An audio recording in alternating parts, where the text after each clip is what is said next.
Sobat Damaraya, kali ini akan hadir ke hadapan Anda selama 1 abad ke depan untuk membawa kisah yang tabu menjadi layak diperbincangkan.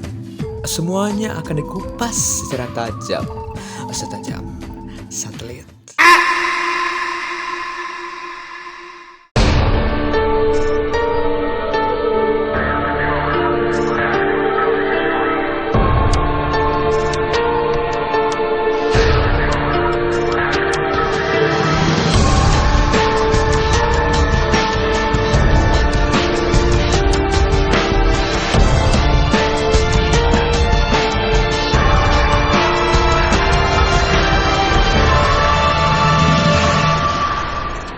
Pemirsa, semakin hari semakin memanas saja perang Israel dan Palestina. Bukan hanya mereka yang panas dalam konflik ini, namun di beberapa negara pun sama memanas seperti negara kita tercinta. Karena ada yang pro Israel dan pro Palestina, hingga membuat saya bertanya, mengapa konflik di luar sana bisa menjadi selisih pendapat di negara kita. So, tak perlu lama-lama, kita siapkan cemilan kopi atau teh, pakai handsetnya, jangan di skip biar gak salah paham, gas meluncur.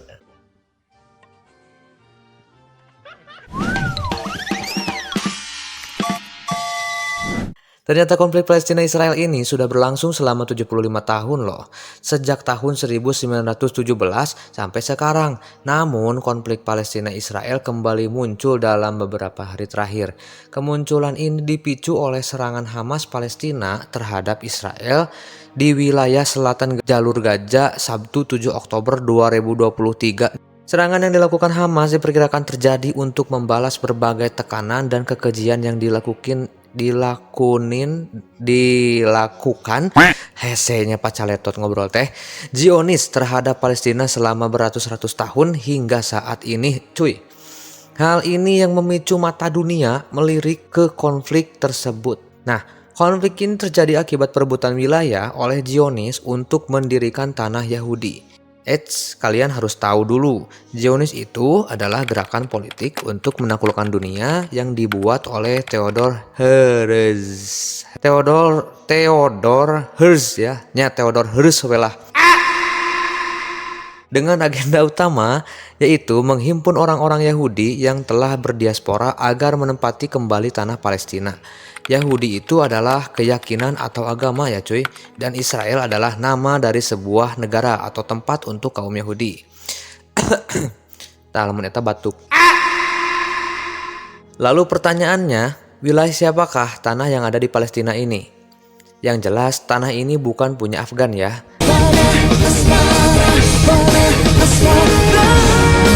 Oke, mari kita lihat fakta sejarahnya karena sejarah adalah kunci untuk melihat masa depan cuy. Menurut fakta sejarah, pada 3000 sebelum Masehi, wilayah Palestina sejak dulu adalah wilayah Kan'an. Artinya wilayah tersebut pemiliknya adalah suku Kan'an, keturunan dari Kan'an dan saudaranya Mizraim dengan suku Filistin, putra dari Nuh. Wilayah Kan'an meliputi Palestina, Lebanon, Yordania, Suriah, dan Mesir. Dan ini sudah dibuktikan oleh para ahli. Mengutip American Journal of Human Genetics, DNA Kan'an yang diambil dari jejak DNA penduduk Kan'an berusia 3.700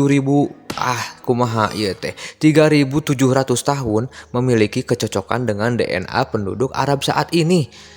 Singkat cerita, 922 sampai 800 sebelum Masehi, setelah kaum Israel dibawa ke tanah Palestina, kaum ini terpecah menjadi dua kerajaan, yaitu kerajaan utara yang dinamakan kerajaan Israel dan kerajaan selatan yaitu Yehuda.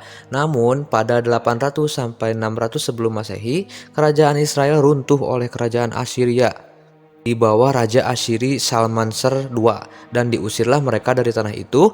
Setelah itu pada 600 sampai 500 sebelum Masehi, kerajaan Yehuda juga runtuh oleh kerajaan Babilonia di bawah Raja Nebuchadnezzar II yang membawa mereka keluar dari wilayah itu untuk diperbudak. Lalu wilayah itu ditaklukkan lagi oleh Yunani ya dan Romawi sampai mereka hilang dari wilayah tersebut coy.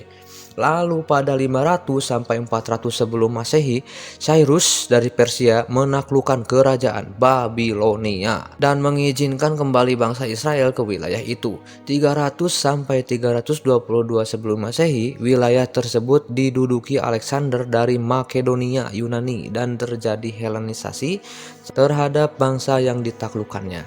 Seperti bahasa Yunani menjadi bahasa resmi bagi bangsa yang ia taklukkan. Bahasa Ibrani pun dirubah menjadi bahasa Yunani.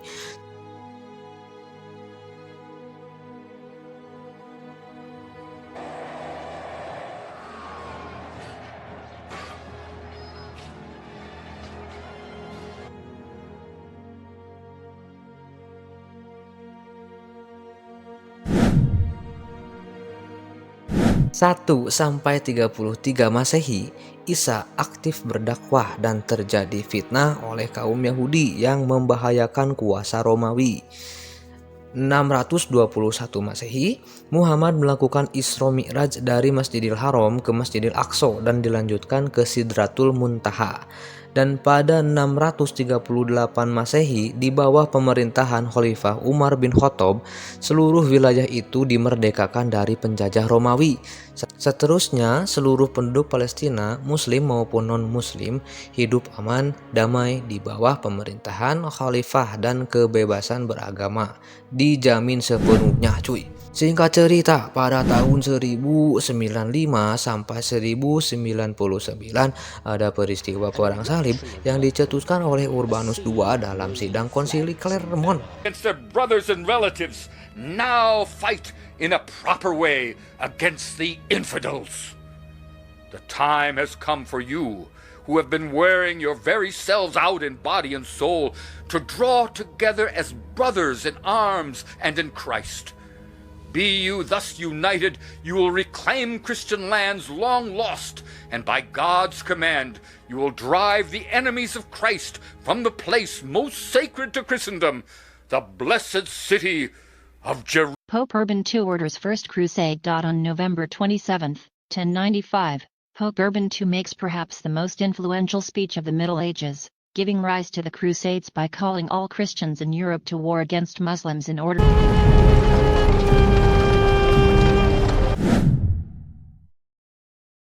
Di sidang tersebut ia memberikan pidato yang sangat berpengaruh. Pidato yang disampaikan di depan ribuan orang tersebut berisi seruan untuk membantu Kaisar Romawi Timur melawan dinasti Seljuk Turki merebut Yerusalem.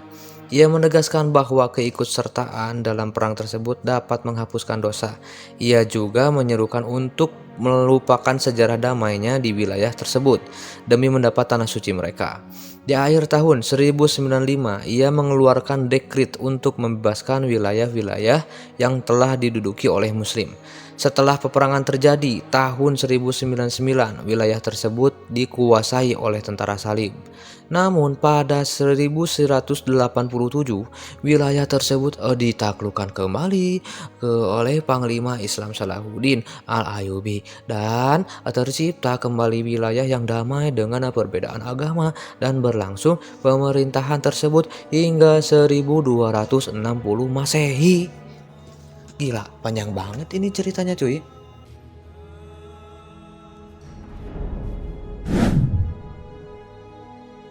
Pada masa Khalifah Utsmaniyah, ada tokoh besar bernama Sultan Abdul Hamid II dari Khalifah Turki Utsmani yang menerima kembali kaum Yahudi yang dulunya diusir oleh bangsa Romawi. Pada masa Sultan Abdul Hamid II atau tahun 1897, muncul seorang tokoh Yahudi besar yang bernama Theodor Herzl, yang dikenal dengan Bapak Haji Yonis dari Australia. Ia terkenal dengan bukunya yang sudah tersebar ke penjuru dunia dengan judul Der Judenstaat, yang isinya kaum Yahudi harus memiliki tempat atau negara, cuy. Pada buku itu ia mengisahkan bahwa kaum Yahudi dimanapun berada selalu bermasalah. Contohnya dengan Hitler, dengan Eropa dan lainnya. Logikanya, jika suatu kaum ingin tentram, maka harus memiliki tempat sendiri untuk melindungi diri. Lalu ia pun berpikir, negara mana ya yang paling pantas untuk diduduki kaum mereka yang memiliki sejarah kaum Yahudi? Tidak lain yaitu Palestina, jelasnya itu cuy. Theodor Herzl menggelar Kongres Zionis Gerakan Politik Sedunia di Basel, Swiss.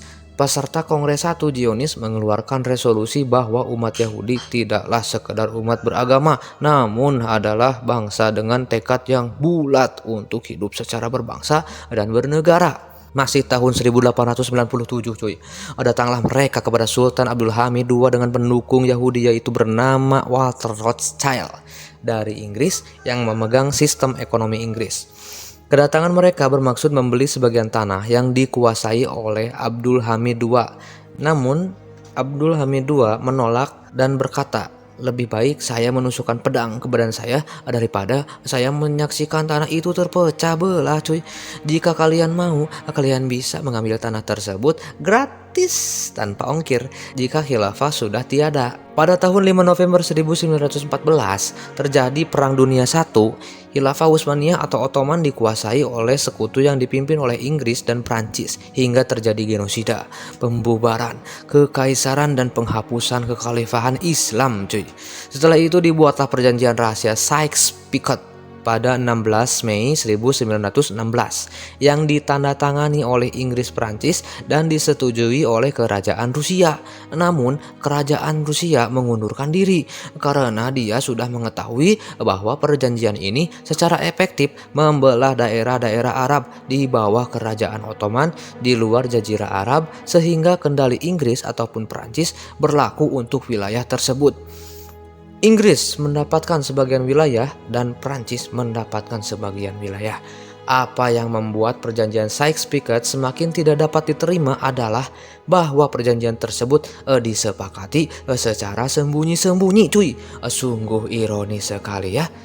Pada tahun 1917, Menteri Luar Negeri Inggris keturunan Yahudi Arthur James Balfour dalam deklarasi Balfour memberitahu pemimpin dan tokoh Zionis Inggris Lord Walter Rothschild dan Theodor Herzl bahwa Inggris akan memperkokoh pemukiman Yahudi di Palestina dalam membantu pembentukan tanah air Yahudi cuy. 5 tahun kemudian, Liga Bangsa-Bangsa yang cikal bakalnya bakal jadi PBB gitu, memberi mandat kepada Inggris untuk menguasai Palestina. Kemudian Arthur Balfour menerbitkan deklarasi Balfour pada 2 November 1917 yang ditujukan kepada Rothschild sebagai perwakilan komunitas Zionis. Setelah itu, seluruh kaum Yahudi ini bermigrasilah ke Palestina dengan sebuah perjanjian Sykes-Picot yang dibuat secara diam-diam coy dan diresmikan oleh deklarasi Balfour yang ilegal coy. Namun menurut riset Hannah Bowler dalam buku Sami Habib dan Pietro Stefanini disebutkan bahwa deklarasi tersebut tidak memiliki legalitas. Karena itu hanyalah berupa sebuah surat yang ditujukan kepada Walter Rothschild tapi malah dipublikasikan sebagai dasar untuk mengkolonisasi teritorial Palestina. Dan komunitas Arab di Palestina juga mengklaim wilayah tersebut dan menentang klaim sepihak komunitas Yahudi. Anehnya mereka tiba-tiba mendeklarasikan secara sepihak atas nama komunitas. Singkat cerita, terjadi Perang Dunia Kedua dan terbentuklah PBB, Perserikatan Bangsa-Bangsa. Pada tahun 1947, PBB memberikan pembagian wilayah negara untuk Israel dan Palestina. Namun Anda dapat melihat sendiri, cuy, wilayah Palestina teh kini habis dicaplok sama Israel. Lalu pada tahun 1948 PBB mengesahkan Israel sebagai negara sehingga menjadikan bangsa Palestina menjadi stateless, tidak memiliki negara, tidak berentitas dan tidak memiliki hak. Sungguh ironis sekali. Namun negara-negara lainnya menganggap bahwa Palestina adalah negara yang sah dan 120 negara lainnya berusaha untuk melakukan gencatan senjata. Pada 1956, Israel dibantu dengan Inggris dan Prancis menyerang Sinai dan membantu untuk menguasai wilayah Palestina. Pada tahun 1964, Organisasi Pembebasan Palestina atau sering disebut PLO atau PLO ya, dibentuk dengan tujuan untuk mendirikan negara Arab Palestina di atas yang sebelumnya dikelola di bawah mandat Inggris dan dianggap PLO diduduki secara tidak sah oleh negara Israel. Setelah bertahun-tahun lamanya konflik Israel dan Palestina yang banyak memakan korban seperti peristiwa Nakba 1948, pengusiran penduduk Palestina yang disertai penganiayaan, penghancuran, dan pembunuhan. Sungguh ironis. Sekitar 15.000 penduduk Palestina tewas termasuk anak-anak, lansia, dan banyak lagi. Kesepakatan Oslo yang tidak berjalan dengan seharusnya, penghancuran tempat ibadah, penghancuran rumah sakit, ribuan bayi, ribuan anak kecil, ribuan ibu hamil dan lansia tewas. Trauma yang mendalam dan banyak pelanggaran. Semua itu bukan lagi rahasia dan telah terjadi krisis kemanusiaan dan penjajahan.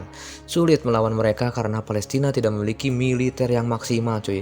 Sangat wajar jika saat ini ada perlawanan dari Palestina yaitu Hamas. Karena bukan hanya sekali Israel membunuh warga sipil.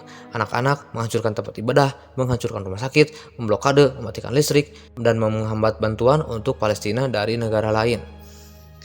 Israel telah melanggar Konvensi Jenewa yang ia tanda tangani sendiri. Menurut hukum internasional, terutama Konvensi Jenewa keempat 1945 dan Konvensi Den Haag 1907, serangan terhadap rumah sakit dan tempat ibadah yang digunakan untuk tujuan medis atau keagamaan dapat dianggap sebagai pelanggaran hukum perang. Pasal-pasal relevan dalam konteks yang dilanggar tersebut antara lain Pasal 18 Konvensi Den Haag tentang hukum dan kebiasaan perang di darat. Pasal ini melarang serangan terhadap rumah sakit, tempat medis, dan tenaga medis yang mengumpulkan, merawat, dan mengevakuasi orang-orang yang terluka dan sakit dalam konflik bersenjata.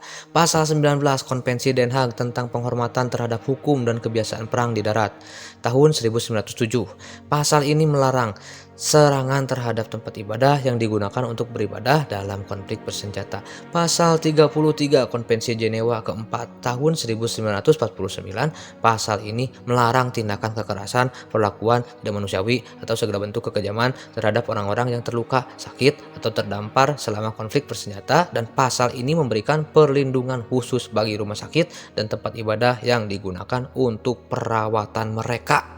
Dikutip dari BBC News, Perserikatan Bangsa-Bangsa atau PBB mengatakan Israel telah melakukan kejahatan perang melalui hukuman kolektif terhadap warga sipil di jalur Gaza. Dan Israel juga melanggar hukum internasional Statuta Roma 1998 tentang hak asasi manusia. 120 negara anggota PBB sepakat untuk melakukan gencatan senjata antara Israel dan Palestina. Pada masa ini bukanlah lagi masalah janji apalagi agama, dan saya yakin agama manapun tidak akan ada yang mengesahkan perbuatan sekeji ini terhadap Palestina. Bukan berarti antisemit, tapi tentang kemanusiaan coy, kesejahteraan dan perdamaian dunia. Sangat tidak masuk akal jika kita mendukung penjajah di atas dunia. Sepertinya sudah cukup jelas untuk kita di sisi mana kita harus berdiri cuy. Namun, bagaimana kita menyikapi perbedaan pendapat di negeri tercinta ini Indonesia? Jangan anggap remeh karena dampak perselisihan pendapat ini dapat menjadi perpecahan dalam kesatuan di negara tercinta. Ada yang harus kalian pahami dan harus kalian terapkan adalah menyikapi konflik ini yang berdampak pada perselisihan masyarakat di negeri kita. Makanya stay tune di channel kami Damaraya karena kami bakal bahas bagaimana kita menyikapi konflik ini dengan bijak. Terima kasih sudah menonton, mungkin kalian bisa menilai sendiri dari fakta konflik yang sudah saya bahas tadi. Bagaimana menurut kalian? Silahkan tulis pendapat kalian di kolom komentar dan berkomentarlah dengan bijak. Kalau kalian mau request, tulis aja di kolom komentar. Semoga video ini bisa bermanfaat untuk kalian. Sampai jumpa di video selanjutnya. Tetap di Damaraya, jangan lupa like, subscribe, dan klik loncengnya. Bye.